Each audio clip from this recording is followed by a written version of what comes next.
I'm Sal Rodriguez, and we're checking out the Microsoft Surface 2. This is Microsoft's follow-up to the Surface RT from last year, which was essentially a failure.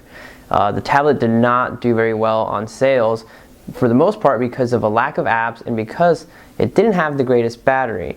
Now we're here with the second iteration of Microsoft's tablet, and while everything has essentially improved, it's still sorely lacking when compared to the iPad. So what's new? Well, the most obvious change is that now you can get the Surface 2 in silver, not just black.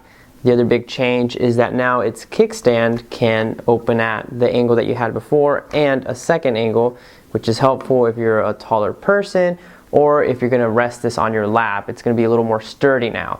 That's good news.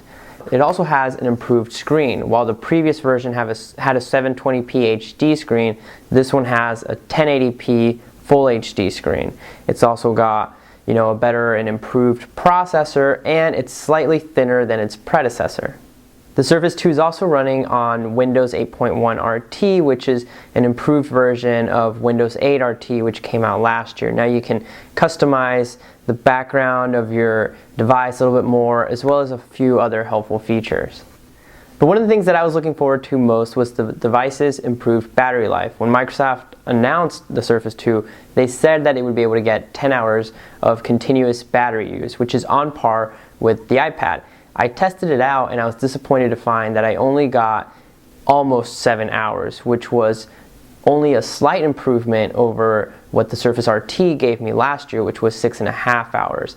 This was while watching a few movies, surfing the web, and keeping it all at 50% brightness, which is, essentially what most people would do. And I normally use my devices at full brightness, so it was a bit of a letdown. It's still a respectable battery life, but with an iPad you can count on those full 10 hours. With the Surface, you're gonna have to, really prep and position the tablet for success.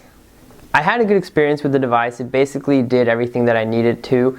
The addition of the Facebook app to the Microsoft Store was great. It essentially works the same as it does for the iPad and other devices.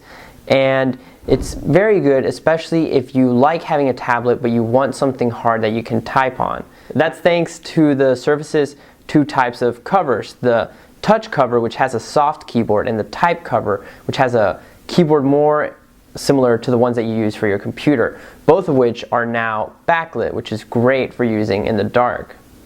So if you're a writer, you will definitely appreciate that cover because it gives you something good that you can type on. But besides that, there's really not too much of an advantage to getting a Surface 2 over other kinds of tablets, and most notably the iPad. That's because although the Surface weighs the same as the iPad 4th generation, it has a bigger screen. The new iPad that's coming out is basically better in every single way. There are going to be more apps, it's lighter, Microsoft does a good job on the design of the Surface 2. It's very pretty to look at, very nice, but Apple just came out with the iPad Air, which is even nicer.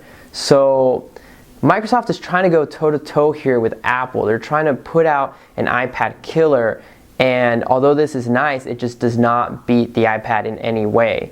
For $449, you get a 32GB model of the Surface 2.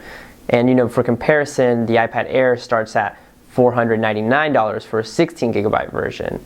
So you can save money, but I would really only recommend the Surface 2 if you absolutely need a tablet with a keyboard, which costs an extra $100+, or if you're just a huge fan of Windows and Microsoft. Otherwise, I still think that the best tablet experience is with Apple on the iPad.